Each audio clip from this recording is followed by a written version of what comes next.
My husband cheated on me with my best friend while I was pregnant and hospitalized, so I kicked him out and refused to let him into the delivery room and stopped his late father's name from getting passed on. Posted by you/illustrious book 613. This is a throwaway account because I'm so annoyed and need to vent. This will be a lot, so I'm sorry in advance. I, 28F, had been together with my husband, 27M, for nearly 10 years. We got married at 21, had our first son a year later, followed by our daughter 3 years after that. I built my whole life around my family. We had good jobs, he worked full-time, I worked from home, we had a nice home in a great neighborhood, and we put our children in good schools. We also had a successful business on the side. I thought we did everything right. My best friend, since middle school, lived close by. We had our daughters around the same time, and we'd have playdates all the time. We leaned on each other a lot. I supported her when she was dealing with issues with her daughter's deadbeat father and got her in contact with a good lawyer. She supported me when I was recovering from my traumatic second birth and the depression that followed. We leaned on each other for everything. 10 months ago, I found out I was pregnant for the third time. I was really uneasy about it because of my traumatic experience the second time. My husband and I had both agreed we were done after our 2 children. I considered termination, but my husband insisted we keep the baby. I was still uneasy about the pregnancy and borderline miserable for the next 6 months. I was diagnosed with hyperemesis gravidarum and was throwing up 20 times a day for 6 months straight. I lost a ton of weight, had to stop working, and was frequently hospitalized due to severe dehydration. My husband stood by me and showered me with attention, for which I was so grateful. He cut down his hours at work to take care of me, the house, and the kids.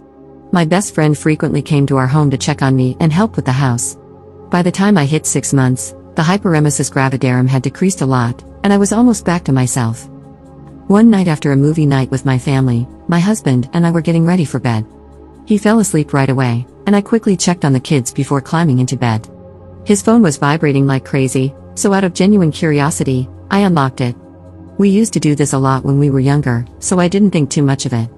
I was already sitting in bed. I saw frantic spam messages from my friend. One of them said, "Please come over, I need you." Another said, "I know I shouldn't be messaging here, but I miss you, and come over when she's asleep." I think I sat there in a daze for nearly 5 minutes. I cried quietly, and suddenly, all my fatigue was gone. I scoured his phone looking for more. I found emails and DMs from them, even using apps like Kik2Message and pictures.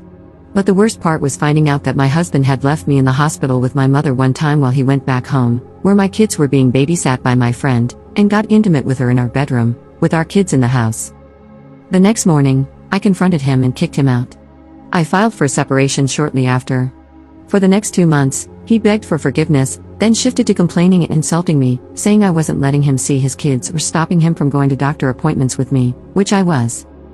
Months earlier, we had planned who would be in the labor room, my mother and husband. When I was 35 weeks pregnant, he called, questioning the labor situation. By this point, he had moved in with my ex-friend shortly before the call.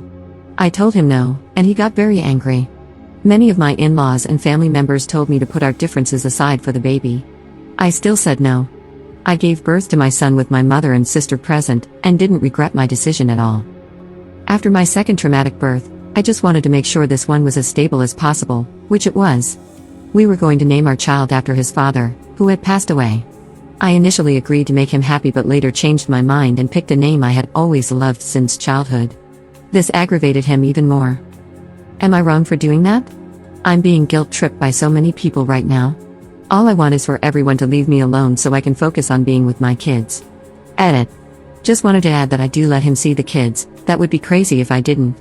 My children love their dad, I just have certain boundaries now that we're not together, and he doesn't respect them. He gets angry and says things that are categorically untrue. He got to meet our newborn son just hours after I gave birth. Update 11 months later.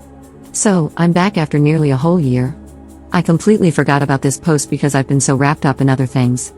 My baby just turned 1 today, and after celebrating his birthday and Christmas with my kids, it finally hit me, this is my new reality. First off, my ex-husband and I finally went through with the divorce proceedings. I had been holding off during my pregnancy and early postpartum period to avoid added stress and to carefully plan for my children and myself. I was awarded primary physical custody of our children. Their dad visits once a week, and the 2 older kids, 7 and 4, spend every other weekend with him. My youngest will start doing the same in a couple of months, which makes me nervous. He's especially clingy with me, All my kids are, but my youngest has really only known me as the most present parent. One of the main stipulations in our custody agreement is that my ex's affair partner is prohibited from seeing the kids. My poor kids have been confused enough by their parents' sudden split, and I didn't want them even more confused by seeing their aunt, who was supposed to be mommy's best friend, with their dad. It was deemed emotionally detrimental in court. As for the baby's name, he's been so bitter about it. I think he's still annoyed. His side has been trying to convince me to change the name to something we'd both like, especially after the divorce was finalized. But it's been a year now, and the baby quite literally responds to the name I gave him, so I'm not going to change it. He was also unhappy with the child support payments, among other payments, and asked for some revisions. One main thing he wanted to change was the cost of our kids' school tuition. He pays for their tuition, which he felt was too much and too harsh. But the court stuck with the original payments. As for my ex-husband and ex-best friend, they continued dating. I found out that they had started seeing each other a month into my third pregnancy. They had actually slept together during my second pregnancy but didn't pursue a relationship then because, as they put it, they weren't ready to ruin things and didn't want to hurt anybody. My ex's side has been very supportive of their relationship, even inviting her to holiday gatherings like Thanksgiving or other family holidays. Because of this, my kids don't go to these events very often. After this whole fiasco, I'm coming to the realization that perhaps my ex's side never really liked me all that much. But that's okay. I eventually spoke with my ex-best friend to ask why they did it. She claimed that they were just friends but grew close while she was dealing with issues involving her deadbeat ex-boyfriend. Both of them insisted that my ex-husband just wanted to protect her, which supposedly turned into love. Hearing this hurt me a lot, but at the same time, I felt relieved to know the truth. When I sat with this information for a while, it stopped hurting. It made me realize that I didn't still love my ex-husband and could finally let go of him and their betrayal. They broke up a week ago. Apparently, it's just a break, though who knows. Although my kids go to their dad's house every other weekend, it has helped a lot with making time for myself. Obviously, I'm figuring out who I am without being a wife or mom all the time. In many ways, I find what happened to be a true blessing, which is why I'm no longer angry. As for me, I've been seeing someone. It hasn't been very long, nor is it that serious yet, but we get along great. Initially, my ex-husband made the whole situation difficult. He didn't want me to have any man, specifically, around the kids. Edit.